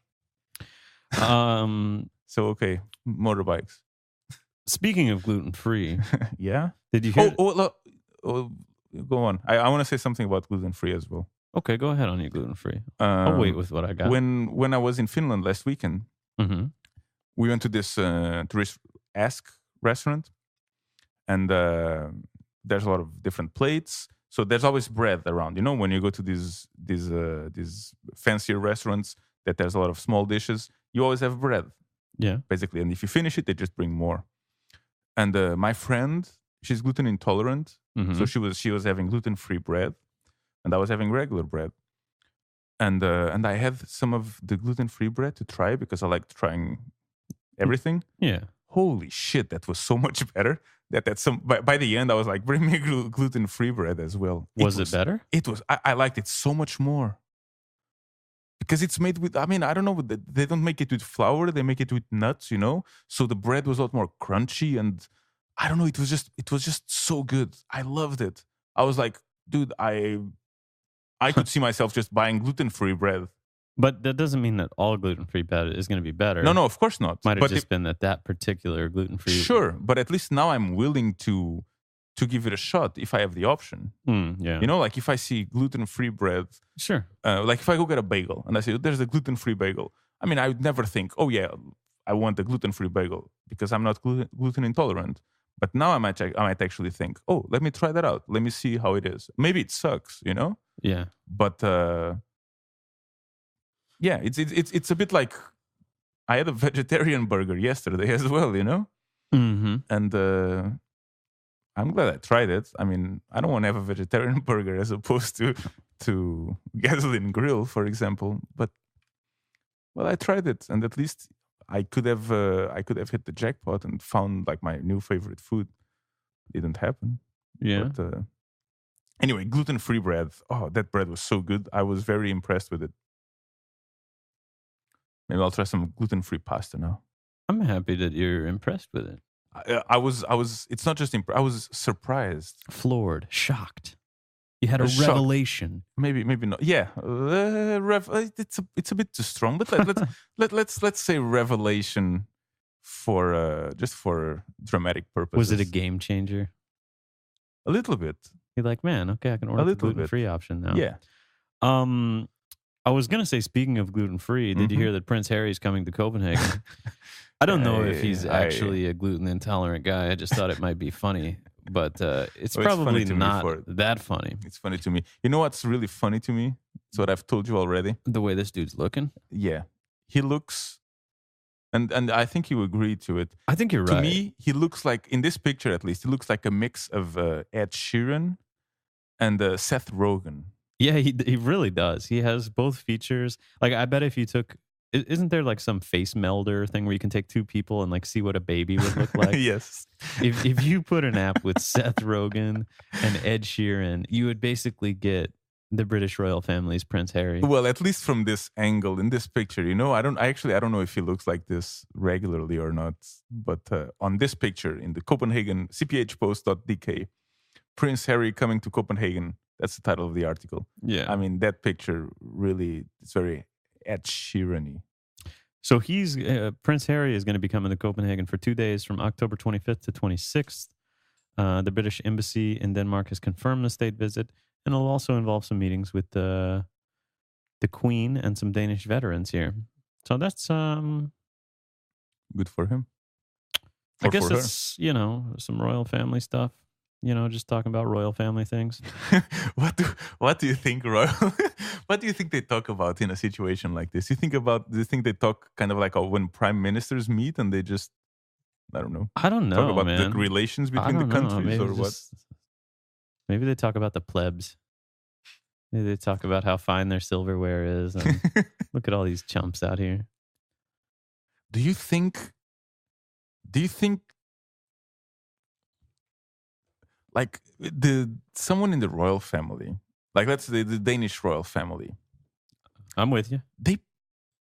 they're probably missing out on so much good food because they can't just go to fucking Greasy Spoon or Gasoline Grill and eat. I mean, they Are can. you kidding me? If I was in the royal family, I'd be going wherever the hell I wanted. I would show up and be like, you know, because everybody Yeah, like but you it, don't like see them. no, It's think just, about it. If the Queen shows up at Gasoline Grill, oh, they're giving a free burger, sure. first off, the burger's probably free. Second, they are gonna make sure that shit is like perfect. true. You Yeah. know, they're gonna give the best variant of burger they can give. I would love it, man.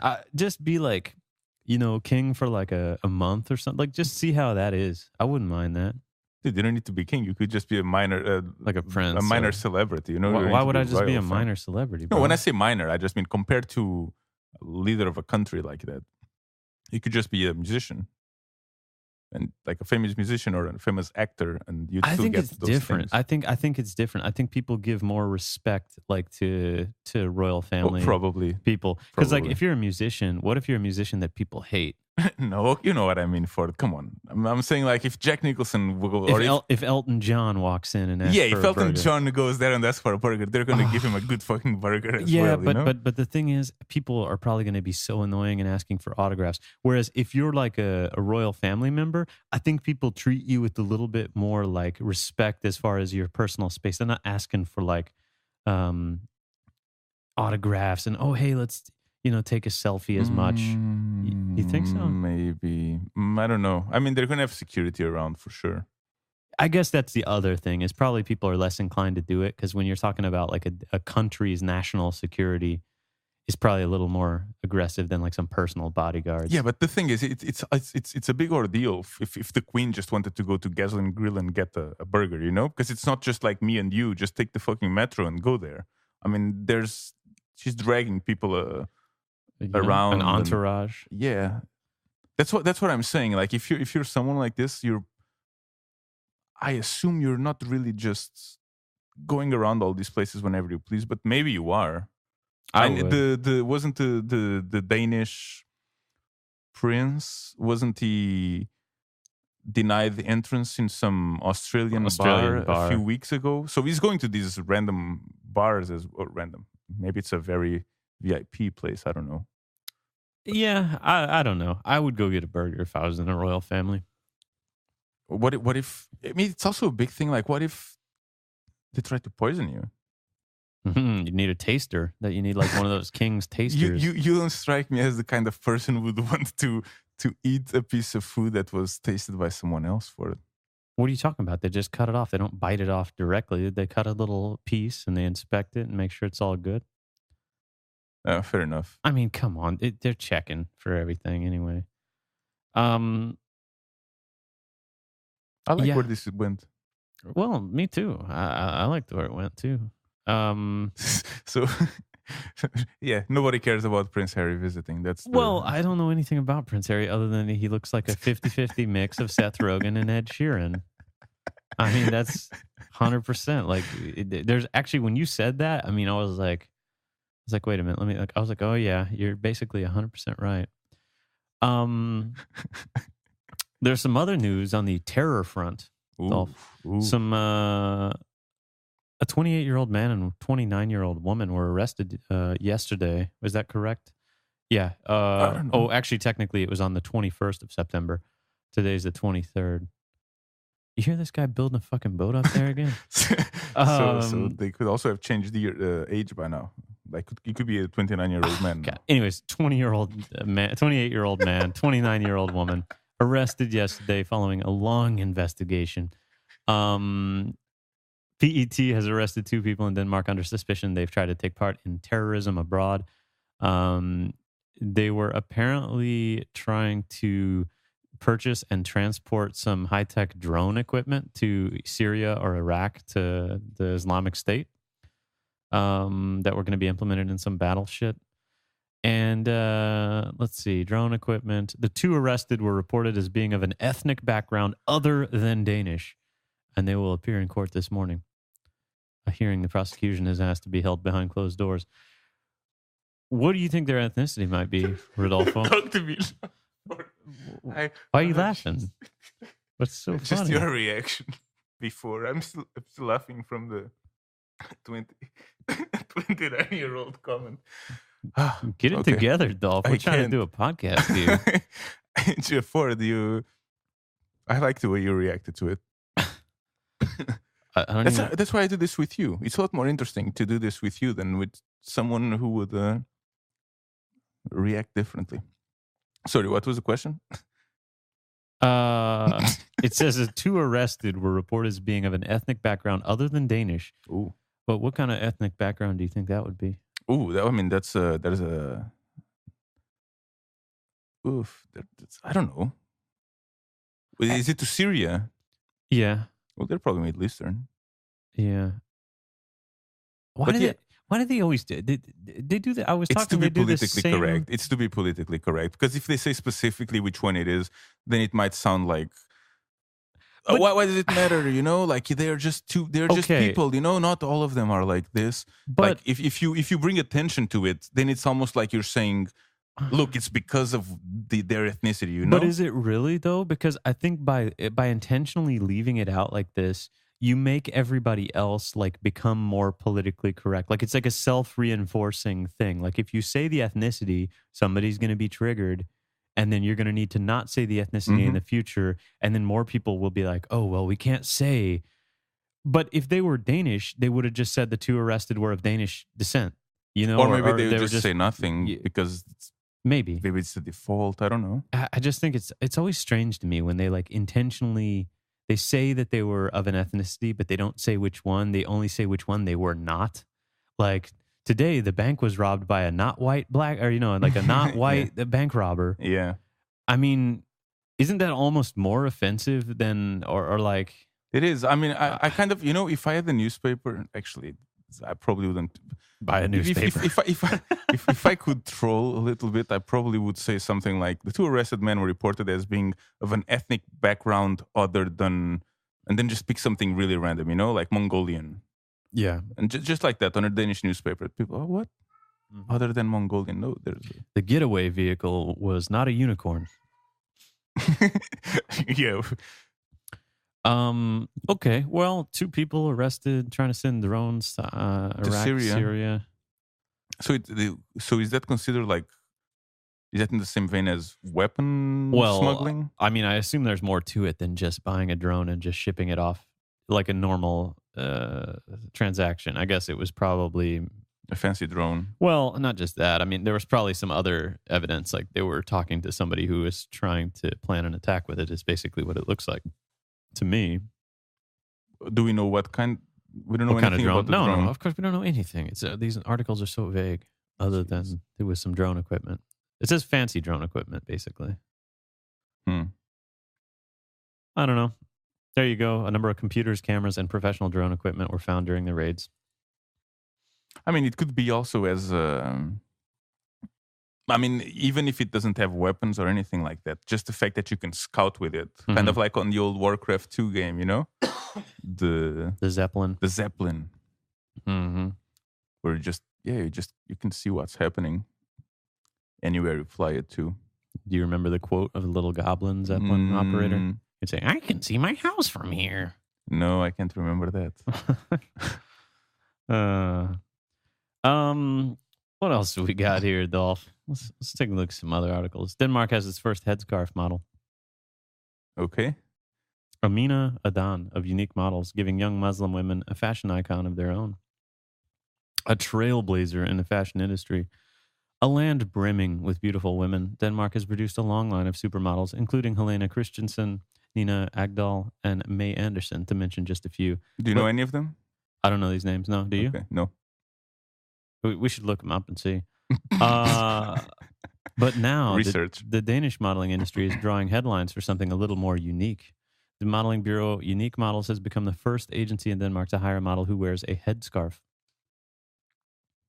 Mm-hmm. Well, I think it's good. If people want to use her in ads or whatever modeling things, then just do it. You know, I don't care. It's a bit like saying we just hired first model without eyebrows. You know, yeah. I don't think you've got the first one without eyebrows. I think there's been a few. Oh, for sure, because they just draw them afterwards. Yeah, that's not. I'm just saying.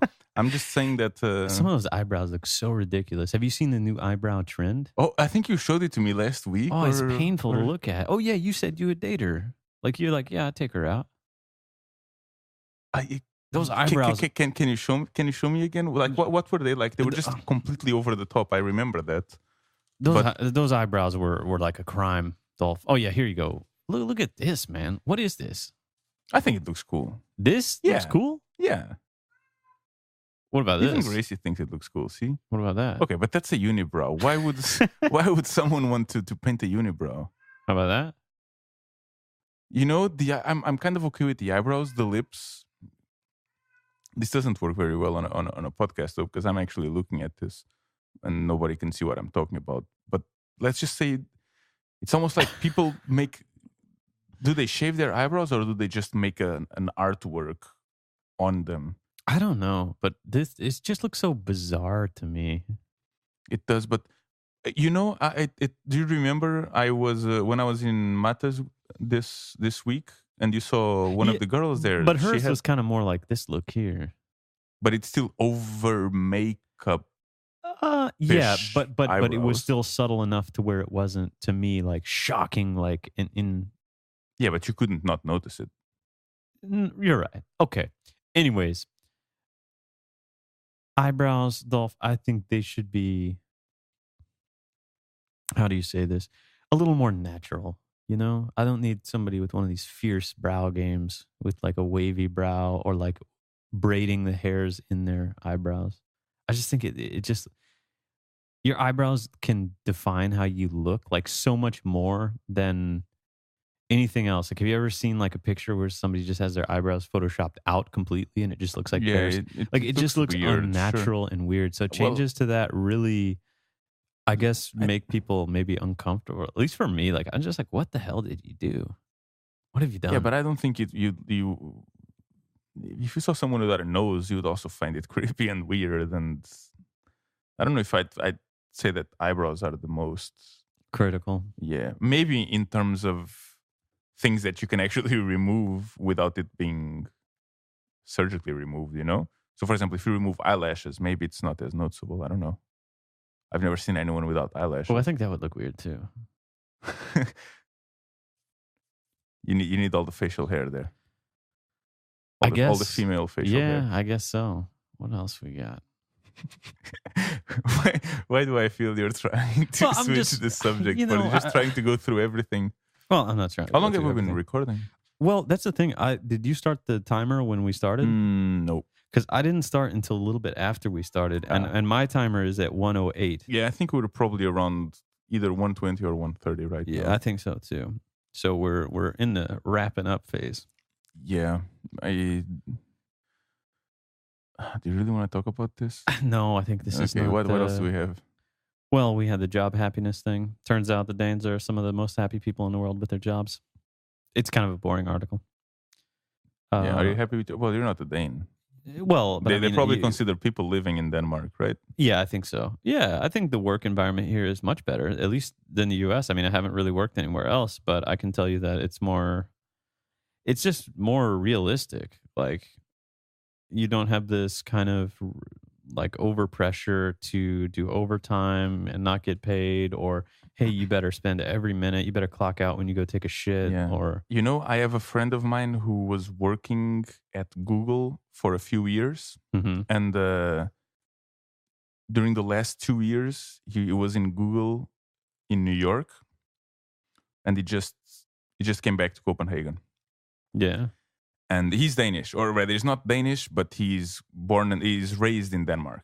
Mhm. He came here very young, and he was raised in Denmark. And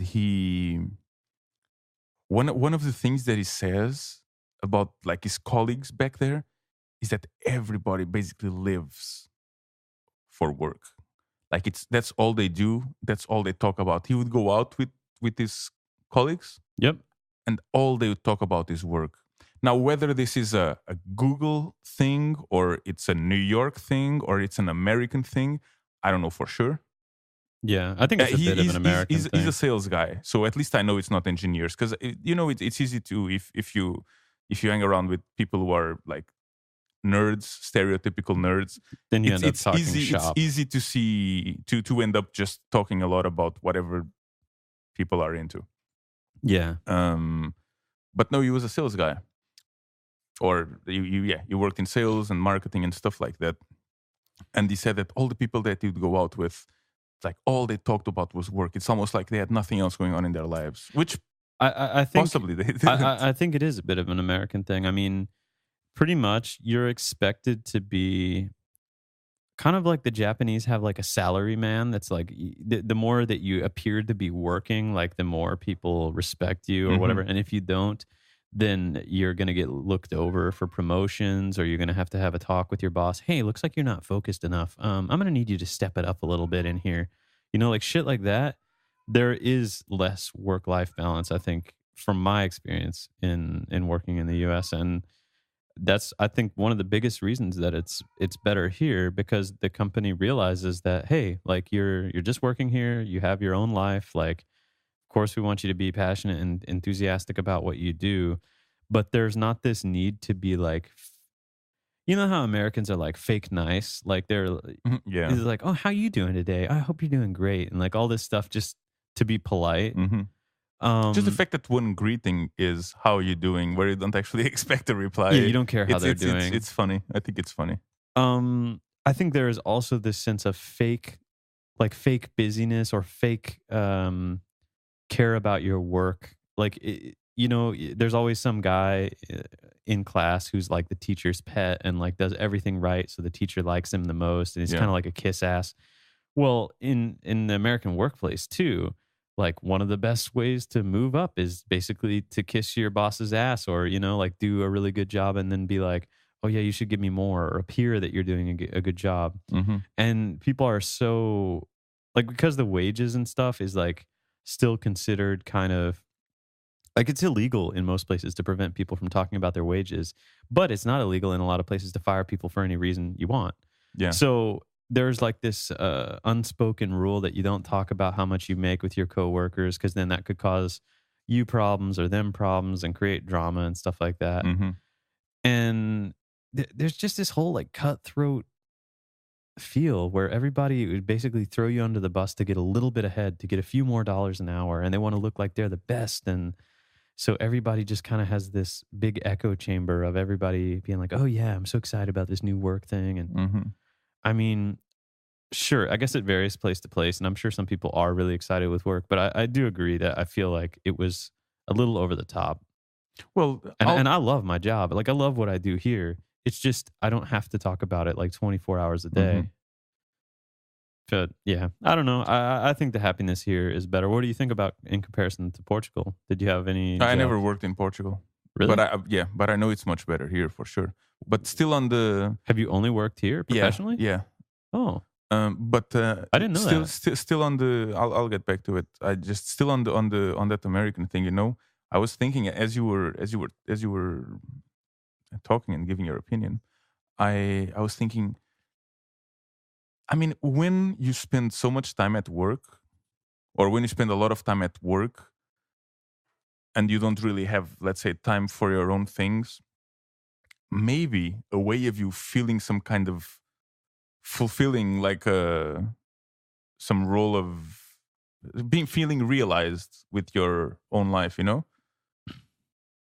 it's just getting more money, or like Yeah. achieving a higher Yeah. ranking or something like that. I mean, that's It could also be a how a lack lot of of success is measured in the US is how much money you have and how much stuff you got. And I think also that's a bit different here too. So the objective here is like you should work to make enough to like have a comfortable life and be able to raise a family or do what you want to do. But it's like because of the way the taxes work here, there's not really that drive to become like an ultra multi-millionaire because it's very hard with the taxes to do Mhm. it. So That's a good point. I, I think that's also another thing is that a lot of people I probably think have. Yantelo might have a big might Hmm. have an influence on that as well. Yeah,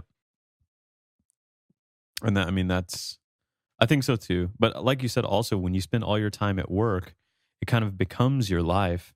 And so maybe that's also part of the reason that people there talk about it so much outside of work because like they don't really have a lot else to talk about Yeah, in not some much going ways. on besides that. Yeah.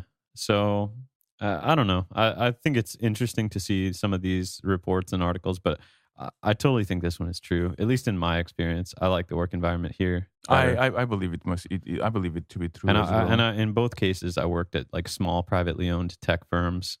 Um, and in the US, the one I worked for later got bought out and went public. And then it got even shittier, in my opinion. But But yeah, go on. Sorry. no, I didn't really have too much other than that. I mean, I was just kind of, I agree that work life balance is probably the best thing about working in Denmark. mhm. Um, Going back to I've never worked in Portugal, but I know, of course, many friends of mine and old university colleagues and stuff like that who have worked, and I know at least two people who have worked, like two friends of mine who have worked in Portugal and then moved to Denmark. Yeah. So they have firsthand experience with differences. What And do you think the differences are from what I you've seen and heard? I think the biggest differences are the work life balance as well. So in terms of how many hours you're expected to work, it's it's almost to the point that if you work until, like in Portugal, you don't just work until 4 or 5. I think it's 6 or 7. It's more usual. Wow. And you In started 8 or 9 or what? No, you probably don't start at 8. Maybe you start around 9 or 10. Okay. Like I think it's more normal maybe to start at 10, but then you stay until maybe 19 or something like that. Oh, that's still pretty late. Yeah. It is. It is. But I think that's a lot more normal to at least stay much later than here. Mhm. Like it's unheard of in Portugal, as far as I know, to leave work at 4. Yeah. Um, what was I? Yeah, so that's the work life balance is a lot more like, let's say, like in the States. Also, I have a feeling, probably from stories that I've heard, that if you, let's say, if you leave at 6 or if you leave at 7, if as soon as you get to 7, you just leave, you know, which you're perfectly on your right because your day is done. Yeah. I think that's kind of like, oh, look at this guy just leaving Yeah. now, you Leaving the know? rest Don't you of have us. anything else to do, you know? Yeah. Which it's crazy. You get the same in the US. It's like, oh, you're the first guy to leave. Oh, Yeah, look, he's not very exactly. dedicated. But I've also heard in Portugal that it's almost like if you leave before your boss, Yeah. then you're looked at like, Yeah. what are you trying to do? You Yep. know? That's a Japanese thing It's too. so strange. And thankfully I've never had to work through these things. But yeah, that I know that there's a lot more of setting up a facade of at least pretending that you're working, because you don't want to be seen as the guy that's not it's like a lot dedicated. more. Yeah, it's a lot more important to be there. Yeah, because regardless also, of what you're producing or doing or because anything. also they're probably, depending on what you're doing, you're probably more replaceable, right? Like there's probably more people looking for a job. Like, you know what I mean? Like they could replace you if they think you're not. Maybe, yeah. I mean, I guess that's true anywhere. Well, like it you is. can always be replaced. But especially, I mean, I guess with the economic troubles and stuff like Portugal had, I don't know how much that affected like private pay rates and all that, but I would expect that probably you get paid less there for the same job than you do here. For sure. Well, compared to here, for sure. So in many ways, like you might be like really needing that job, you know? Like, yeah. I don't know. I think there's, I don't know if it's like that anymore, but at least at the height of the crisis, yeah, I think there were people who basically just, they had a degree. With a degree, they'd be making minimum wage or something like that. Yeah. And the minimum wage is not like the States, you know? But still, it's minimum wage. Yeah. It's, even though a minimum wage in the States is almost unlivable. Yeah, it's pretty much exactly. unlivable. Actually, it's really not enough. I think there's some places that are starting to raise it to around $15 an hour, which is even still. I got to be honest. Like, that's probably the area where you start to be able to do something. But if you make like, let's say $8 an hour, $9 an hour, man, I don't know how you can afford to do anything. You got to have credit loan. Like, you got to be shuffling credit card loans around and like just basically living on nothing. You're basically paying rent and maybe your taxes and your insurance out of that and some groceries, and that's it, man. Like any unexpected emergency comes up, you're fucked. Yeah. So, well, good thing. Oh no, no health insurance. Oh. Well, I think maybe we should wrap it up here. I think it's been about an hour and a half, hour and 40. Yeah, it's kind of our normal length. Otherwise, we have problems rendering the audio files when they start to get too big. Oh, no. Don't want that. Living in modern times and still having problem rendering audio files because they're too big. Yeah, well, it's the software. We could get another DAW that does it, but they have a 32-bit limit on the file size. Those 4 gigs. But what do you think next? We recorded one this past Tuesday. Yeah, it's the second podcast this week. But we'll probably go back to next Saturday, right? Like, well, once a week, I think. Yeah, but in the future, if we know we're not going to be able to make Saturday, I think we should try to do the Tuesday one. Well, I already know one Saturday. Keep it going. 14th, I can't do it. We have a YouTube channel now, so you can also find our videos on or our podcast on YouTube, Unfiltered Copenhagen. There's no video. Yeah, there's no video. It's just like our logo. But if you're one of the people that likes to listen to stuff on YouTube for whatever reason, I know a lot of people do, then you can do that. We have remastered all the audio on all our previous podcasts on SoundCloud, so they'll sound a little better. And iTunes iOS 11 is out, so the new podcast app is different, and I think most people think it is worse for several reasons. But yeah, if you like the podcast, you can drop a review on there. It'd probably help us out a lot. That's all I got. It would. Not probably. It would change our lives, basically. Yeah. You got any final comments, Dolph? See you next week or... All right. See you guys next week. Yep. Ta-ta.